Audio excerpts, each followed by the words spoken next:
Hey guys and gals, welcome back to Fab Daddy TV. I am your host, Fab Daddy. If this is your first time with us, welcome. Glad you're here to check us out. If this is not your first time with us, I'm glad you decided to come back. As you can tell, it's a beautiful day here in central Indiana. It's about the end of March. Kids are on spring break right now. Like I said, it's beautiful out. I think it's pushing 70. So I thought while the weather was nice, I'd get out here and work on Buford some while I can, because we're actually dodging some rain showers. Rained yesterday, rained this morning, it's supposed to rain tonight, and I think it's supposed to rain for 7 of the next 10 days. So figure while the weather's good, I'll get out here and get some work done. But I wanted to show you some new parts that I got over, I guess it's been a couple weeks ago. So here we go, check them out. That's right, if you can tell, I got some headers. These are some Chevelle, I don't think they're actually long tube headers. I think they're considered like a mid-length header. I bought Chevelle headers because supposedly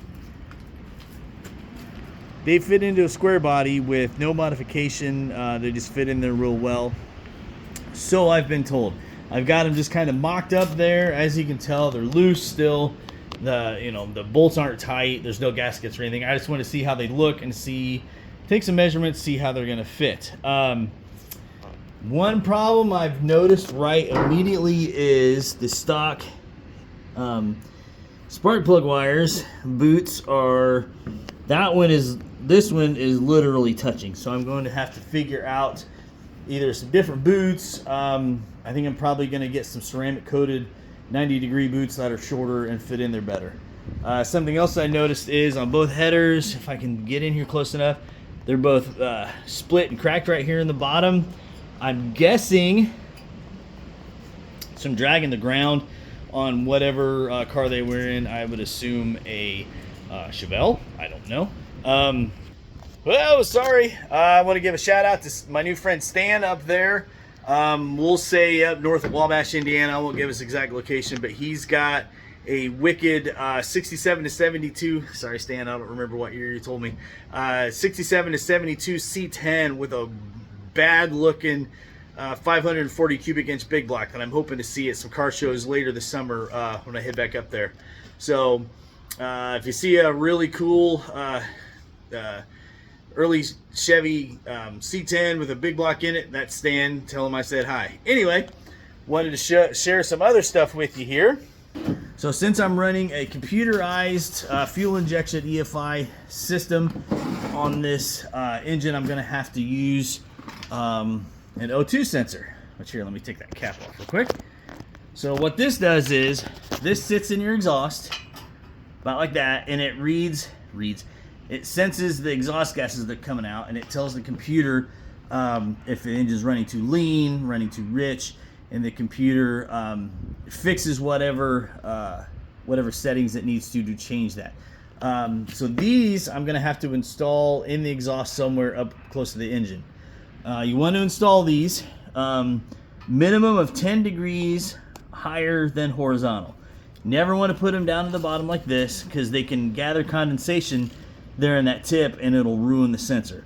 So they need to be up at least a minimum of 10 degrees past horizontal, so that the condensation and moisture can drain out. So like I said, anywhere from here to here is fine. The only other issue I have with this is I can't mount them in the headers, which I wasn't going to do anyway, because they need to be, where's my tape measure? They need to be a minimum of 6 to 8 inches away from where the collector comes together. Because if I were to mount it like right here, it's going to be reading this header right here. If that cylinder goes lean or goes rich, it's going to throw everything else off. So I need about 6 to 8 inches away from where all these pipes come together. So that's going to put me out past the end of the header. So to fix that, I've had a set of these laying around. This is called a collector or an extension, and it's basically going to bolt up right like that. So that's going to put that O2 sensor right around here in this area. And then that'll also give me the option to be able to turn this pipe to get it to fit where I need it to in the truck. Because once these headers are in the truck, I don't know how close they're going to be to the floor. I don't know how close they're going to be to the frame rail. I don't know where they're going to sit exactly. So putting them in those pipes where I can turn it is going to give me almost infinite infinite adjustment within that 160 degree range on the top of the pipe. Like I did some math there, right? And then I forgot where I was going to go after this. Now I remembered where I was going to go. So anyway, this gives me this little pipe I'm pointing at that you can't see. This pipe, now this little collector pipe here, it's 5 inches long, so that's going to give me plenty of room in this area to mount what's called an O2 bung. And basically what an O2 bung is, it's a little short piece of threaded pipe, I guess, that the O2 sensor threads into. That what you do is you drill a hole. Again, I'm pointing at the pipe that you can't see. You drill a hole in here, fit that piece of that bung down in there a certain distance, and then weld it up around the outside, and that gives you a place to mount your O2 sensor. And if I mount it here in the middle, here between that 6 and 8 range, that's going to give me plenty of time for the collector, the thing here, to bolt up. And then it's also going to give me room to do whatever kind of clamp I want to do. If I want to weld on, I'm probably actually thinking of doing like a V-clamp style eventually on the end of this pipe, and then on the front end of whatever pipe's going to go to here. I'm not real sure what the exhaust is going to be yet. Initially here for this first build, it may just be some, 6-foot pieces of 3-inch pipe with a muffler on the back of it dumping right in front of the rear axle. So I'm not sure.